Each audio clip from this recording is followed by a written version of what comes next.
seemed to unite some of the best blessings of existence, and had lived nearly 21 years in the world with very little to distress or vex her.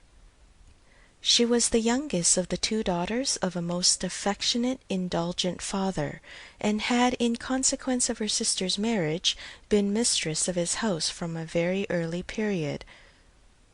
Her mother had died too long ago for her to have more than an indistinct remembrance of her caresses, and her place had been supplied by an excellent woman as governess, who had fallen little short of a mother in affection. 16 years had Miss Taylor been in Mr. Woodhouse's family, less as a governess than as a friend, very fond of both daughters, but particularly of Emma. Between them it was more than the intimacy of sisters. Even before Miss Taylor had ceased to hold the nominal office of governess, the mildness of her temper had hardly allowed her to impose any restraint, and the shadow of her authority being now long passed away, they had been living together as friend and friend, very mutually attached, and Emma doing just what she liked, highly esteeming Miss Taylor's judgment, but directed chiefly by her own. The real evils, indeed, of Emma's situation were the power of having rather too much her own way, and a disposition to think a little too well of herself. These were the disadvantages which threatened alloy to her many enjoyments. The danger, however, was at present so unperceived that they did not by any means rank as misfortunes to her. Sorrow came, a gentle sorrow, but not at all in the shape of any disagreeable consciousness. Miss Taylor married. It was Miss Taylor's loss which first brought grief. It was on the wedding day of this beloved friend that Emma first sat in mournful thought of any continuance. The wedding over and the bride people gone, her father and herself were left to dine together, with no prospect of a third to cheer a long evening. Her father composed himself to sleep after dinner as usual, and she had then only to sit and think of what she had lost. The event had every promise of happiness for her friend. Mr. Weston was a man of unexceptionable character, easy fortune, suitable age, and pleasant manners, and there was some satisfaction in considering with what self-denying, generous friendship she had always wished and promoted the match. But it was a black morning's work for her. The want of Miss Taylor would be felt every hour of every day. She recalled her past kindness, the affection of 16 years, how she had taught, and how she had played with her from 5 years old, how she had devoted all her powers to amuse and attach her in health, and how nursed her through the various illnesses of childhood.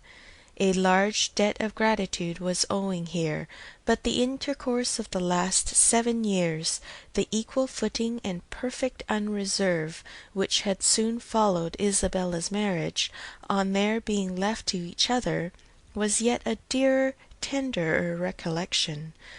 She had been a friend and companion such as few possessed, intelligent, well informed, useful, gentle, knowing all the ways of the family, interested in all its concerns, and peculiarly interested in herself, in every pleasure, every scheme of hers, one to whom she could speak every thought as it arose, and who had such an affection for her as could never find fault. How was she to bear the change?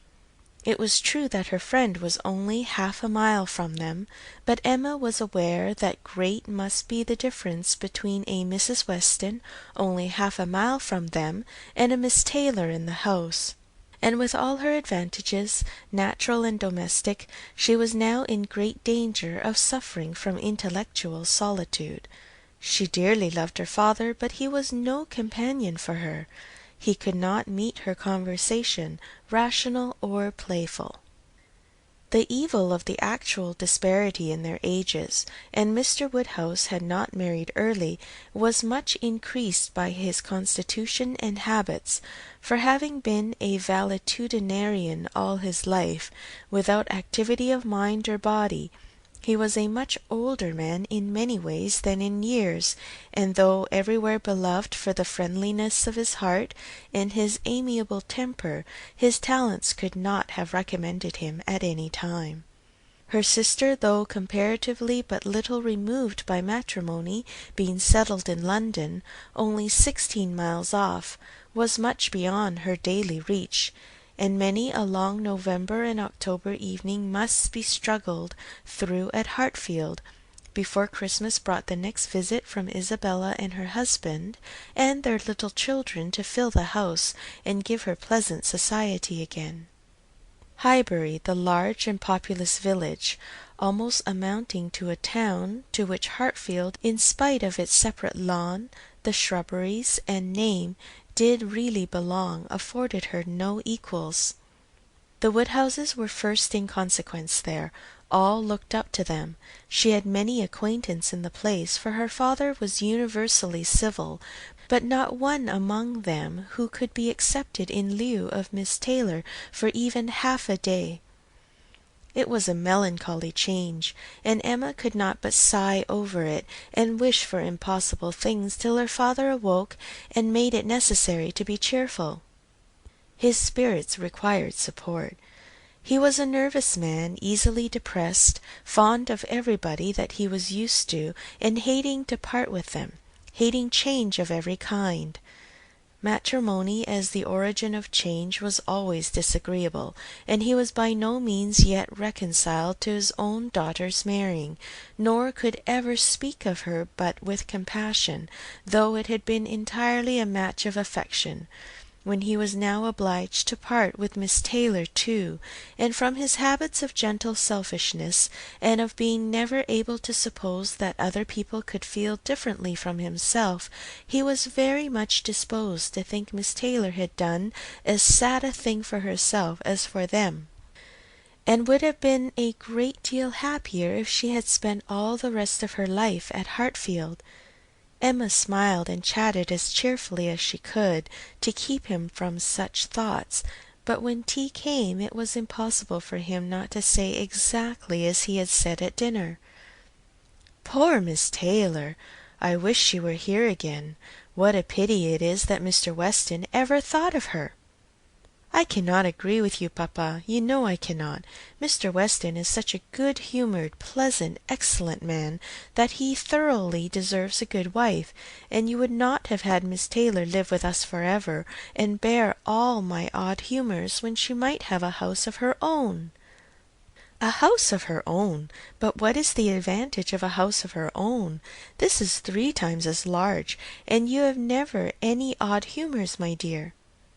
"How often we shall be going to see them, and they coming to see us! We shall be always meeting. We must begin. We must go and pay wedding visit very soon." "My dear, how am I to get so far? Randalls is such a distance. I could not walk half so far." "No, papa, nobody thought of your walking.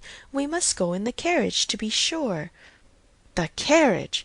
But Jane will not like to put the horses to for such a little way, and where are the poor horses to be while we are paying our visit?" "They will be put up into Mr. Weston's stable, papa. You know we have settled all that already. We talked it over with Mr. Weston last night. And as for James, you may be very sure he will always like going to Randalls, because of his daughter's being housemaid there. I only doubt whether he will ever take us any place else." "That was your doing, papa. You got Hannah that good place. Nobody thought of Hannah till you mentioned her. James is so obliged to you." "I am very glad I did think of her. It was very lucky, for I would not have had poor James think himself slighted upon any account, and I am sure she will make a very good servant. She is a civil, pretty-spoken girl. I have a great opinion of her.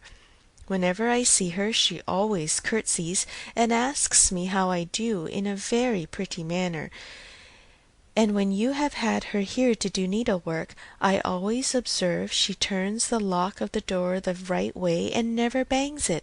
I am sure she will be an excellent servant, and it will be a great comfort to poor Miss Taylor to have somebody about her that she is used to. Whenever James goes over to see his daughter,